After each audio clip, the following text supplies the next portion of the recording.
Hello student.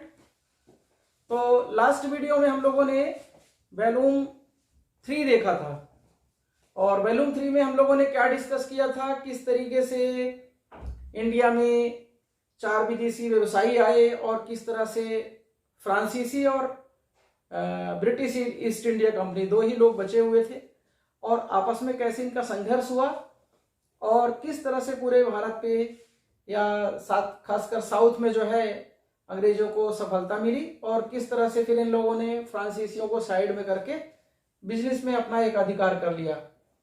आज बहुत ही important पूरे हिस्ट्री का एक टर्निंग पॉइंट कहा जाता है, उसके विषय में हम लोग डिस्कस करने जा रहे हैं। एक ये बैटल ऑफ प्लासी जो है ये बहुत ही स्वर्णिम अक्षरों में इतिहास में जो है दर्ज है और ये एक भारत का टर्निंग पॉइंट अंग्रेजों के लिए है। ये बैटल ऑफ प्लासी और उसके बाद बक्सर का युद्ध, ये मील का पत्थर अंग्रेजों के लिए साबित हुए थे। इसको बहुत ही बेहतर ढंग से हमने डिजाइन किया है और शॉर्टकट में पूरी एक एक जानकारी कैसे आपको मिलेगी यहाँ देखते हैं। तो सबसे पहले आपको अभी हमने लास्ट वीडियो में डिस्कस किया था कि औरंगजेब ने ट्रेड फ्री फरमान जारी किया था अंग्रेजों को, व्यवसाय करने के लिए कोई टैक्स नहीं, कुछ नहीं देना है उनको और वो फ्री में कहीं भी व्यवसाय कर सकते हैं। वही फरमान जो औरंगजेब का था वो ईस्ट इंडिया कंपनी को जो मिला उसका ही एडवांटेज इन्हें उठाया। तो अपन इस पे आगे डिस्कस करेंगे। तो अपन देखते हैं 23 जून 1757 बैटल ऑफ प्लासी का युद्ध। तो इसकी परिस्थितियां क्यों बनी, पहले उस पर थोड़ा सा हम विस्तार से चर्चा करते हैं।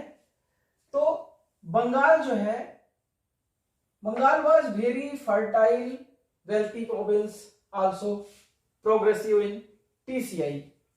सिंपल सी भाषा में बात करें तो बंगाल जो है वो बहुत उपजाऊ था, वेल्थी था और साथ में उसका जो प्रोग्रेसिव क्या क्या चीजें थी, trade, TCI means trade, commerce and industrial growth, बहुत तेजी से उस समय विकास कर रहा था बंगाल। तो सबसे ज्यादा इनको जो है बंगाल पे ही नजर गई। क्यों? क्योंकि ये सब चीजें इस पे बंगाल में उनको अपने विकास के लिए, अपने डेवलपमेंट के लिए उनको नजर आ रही थी। अब यहाँ पे हुआ क्या, जब अंग्रेजों को ये फरमान जारी हुआ था तो हुआ क्या कि लॉस ऑफ रेवेन्यू, जो पहला पॉइंट आता है कि इसकी भूमिका बनी कैसे। तो यहाँ पे बंगाल का जो नवाब था अलीवर्दी खां था, अलीवर्दी खां था वहां का नवाब और इनको बिजनेस करने का अधिकार मिला हुआ था दिल्ली वाले नवाब से। पूरे भारत का ना उस समय औरंगजेब नवाब था, तो व्यवसाय करने का। और ये सब जो दूसरे और नवाब थे वो दिल्ली के नवाबों के अधीन थे, वो मान्य के लिए विवश थे। लेकिन अब परिस्थितियां बदल चुकी थी। अब छोटे छोटे बहुत सारे स्वायत्त रजवाड़े, नवाब अपना स्वतंत्र वो राज्य स्थापित कर चुके थे। तो अलीवर्दी खां ने ट्राई टू कीप कंट्रोल, इस तरह के व्यवसाय को उसने कंट्रोल करने का प्रयास किया। अब यहाँ पे होता क्या है कि अलीवर्दी खां थोड़ा योग्य था तो उसने इस चीज को कंट्रोल करने का प्रयास किया, लेकिन अलीवर्दी खां की डेथ हो गई और उसके बाद उसका ग्रैंडसन सिराजुद्दौला जो है बिकम न्यू नवाब। नया नवाब कौन बना? सिराजुद्दौला बना। अब सिराजुद्दौला जब नया नवाब बना तो उसको जो क्या था, उतना एक्सपीरियंस नहीं था। न्यू जो नवाब बना, नो एक्सपीरियंस। देन कंपनी टूक अपॉर्चुनिटी, तो कंपनी को, ब्रिटिश ईस्ट इंडिया कंपनी को एक बहुत अच्छा मौका मिला कि अलीवर्दी खां की डेथ हो गई और अब ये सिराजुद्दौला नया और युवा नवाब है, इसको ज्यादा आइडिया नहीं है, इसी समय हम इस काम को आगे बढ़ाते हैं। और जिस तरीके से जितने भी वहां के अधिकारी और बड़े बड़े ये काम कर रहे थे व्यवसाय का, तो इन लोगों ने एक इस पे और नई चीज क्या कर दी, फोर्टिफिकेशन स्टार्ट कर दिया। क्या? फोर्टिफिकेशन किसका स्टार्ट कर दिया? कंपनी के साथ साथ अपने बिजनेस का भी, खुद के पर्सनल व्यवसाय का भी इन लोगों ने स्टार्ट कर दिया, लाभ लेना बिना टैक्स के। उसका डिसएडवांटेज क्या हुआ? इसका डिसएडवांटेज ये हुआ कि जो यहाँ का रेवेन्यू था, जो कर आया करता था, वो काफी कम होना शुरू हो गया। जब कर कम आना शुरू हो गया तो प्रदेश का डेवलपमेंट, प्रदेश का विकास और सब चीजें यहाँ पे प्रभावित हो गई। तो सिराजुद्दौला ने क्या किया? सिराजुद्दौला ने एक फरमान जारी किया, किनको?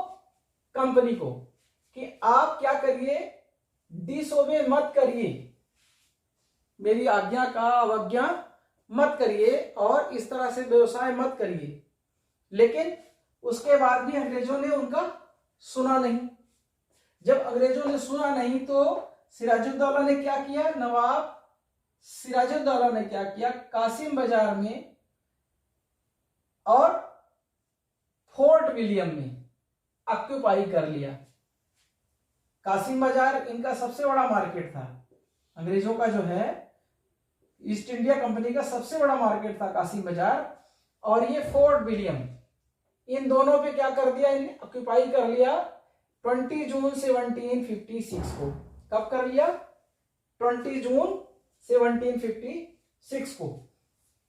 देन क्या मैसेज जाता है अंग्रेजों को? क्लाइव, जो कि कहां पे रहता है? मद्रास में। क्लाइव किधर रहता है? मद्रास में। तो उसका लक्ष्य क्या बन जाता है? यहाँ पे क्लाइव गवर्नर रहता है ब्रिटिश ईस्ट इंडिया कंपनी का। तो ये यहाँ पे सबसे ज्यादा टेंशन और रिस्पॉन्सिबिलिटी किसकी होती है? गवर्नर की होती है।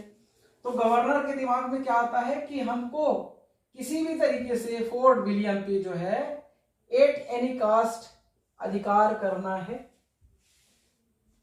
अब ये दोनों, जो ये कासिम बाजार था इनका, जो बिजनेस का सबसे बड़ा इनका रेवेन्यू का जो है फायदे का गढ़ था वो, और फोर्ट विलियम जहां की ये पूरा ये रहते ही थे, पूरा शासन प्रशासन व्यवस्था ही संचालित होती थी फोर्ट विलियम से। दोनों पे जब इनने आधिपत्य कर लिया तो क्लाइव ने यहाँ पे क्या किया? अब यहाँ पे एक छोटी सी जानकारी आपको और दे दे। जैसे यहाँ पे अभी आपने देखा था TCI शॉर्टकट में लिखा था, trade commerce and industrial growth, TCI। Same इस तरह से यहाँ पे आप देखेंगे मैंने ASM बनाया हुआ है। इसमें रेलवे में असिस्टेंट स्टेशन मास्टर समझ लीजिए, ये एरिया सेल्स मैनेजर समझ लीजिए, जो भी है। ए से अलीवर्दी खां हो गया, ये अलीवर्दी खां आपने यहाँ देखा, अलीवर्दी खां पहला नवाब। फिर यस से सिराजुद्दौला और यम से ये मीर जाफर, यम से मीर जाफर। अब ये मीर जाफर क्या था? यहाँ पे इसका सेनापति था। किसका सेनापति था? मिलिट्री जनरल था सिराजुद्दौला का। तब अंग्रेजों ने यहाँ क्या किया? फूट डालो, शासन करो, एक दूसरे से लड़ा के, और किस तरह से हम अपने आप को ताकत बढ़ाएं और दूसरों को कमजोर करके, कहते हैं युद्ध में और जंग में सब जायज है। तो अब यहाँ पे क्या किया इसने? क्लाइव ने मीर जाफर को प्रॉमिस किया कि मैं तुमको नवाब बना दूंगा।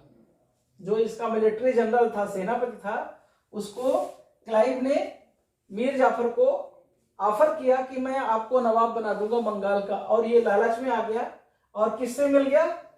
क्लाइव से मिल गया, ब्रिटिश ईस्ट इंडिया कंपनी से मिल गया।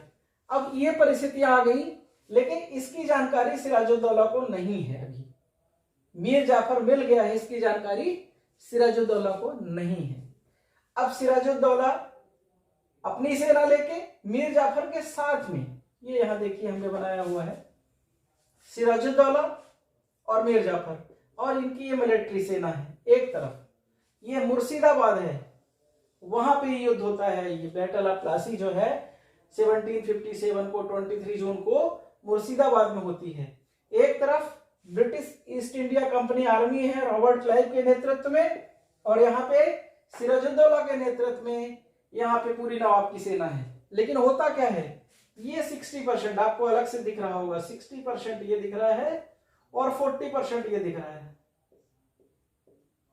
सिराजुद्दौला 40% और 60% ये प्री प्लान होता है।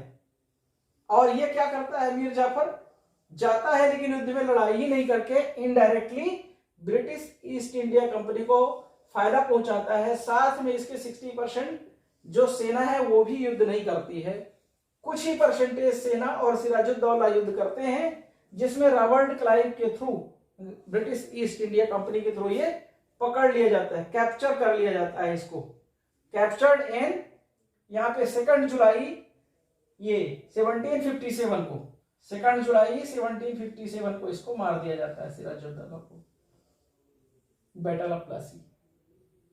अब यहाँ पे एक छोटी सी आपको जानकारी और दें। देखिए यहाँ पे पहले भी आप देखते आ रहे हैं हिस्ट्री में कि अपने लोगों ने ही एक दूसरे को धोखा दिया। अब यहाँ पे मीर जाफर ने प्री प्लान किया ब्रिटिश ईस्ट इंडिया कंपनी के साथ मिल करके और इसके साथ धोखा किया सिराजुद्दौला के साथ, और यहाँ पे सिराजुद्दौला पकड़ा गया और मीर जाफर को नवाब बना दिया गया और 2 जुलाई 1757 को सिराजुद्दौला को मार दिया गया। इस तरह से ये बैटल ऑफ प्लासी जो है बहुत ही महत्वपूर्ण हिस्ट्री में है। इससे हमेशा क्वेश्चन पूछे जाते हैं, सिविल सर्विसेज हो या कोई भी कॉम्पिटिटिव एग्जाम हो। इसमें डेट्स जरूर याद रखें, कुछ इंपॉर्टेंट डेट्स हैं वो, और कौन किसके साथ में था ये टीसीआई जैसे है, इधर आपको ऐसे मैंने बताया है किसके बाद कौन है, इनका थोड़ा ध्यान रखें तो आपको आसानी होगी याद करने में।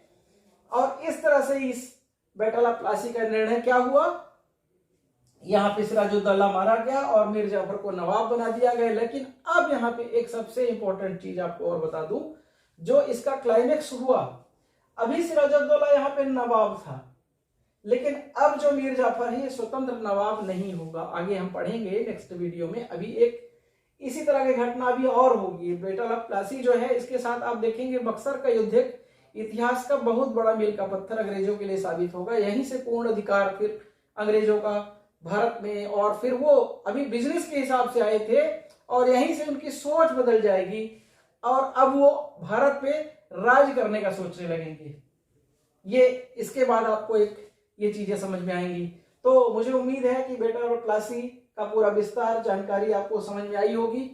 कोई प्रॉब्लम्स है कुछ है तो आप क्वेरी कर सकते हैं, और स्कूल गोला को लाइक और कमेंट जरूर करते रहें और सब्सक्राइब करना ना भूलें, जिससे आगे की जानकारियां आपको कंटिन्यूअसली मिलती रहें। मैं आगे भी बड़ी शॉर्टकट में इंपॉर्टेंट चीजें लेके और आपको समझाता जाऊंगा, जिससे आसानी से पूरा इतिहास आपको समझ में आ जाए।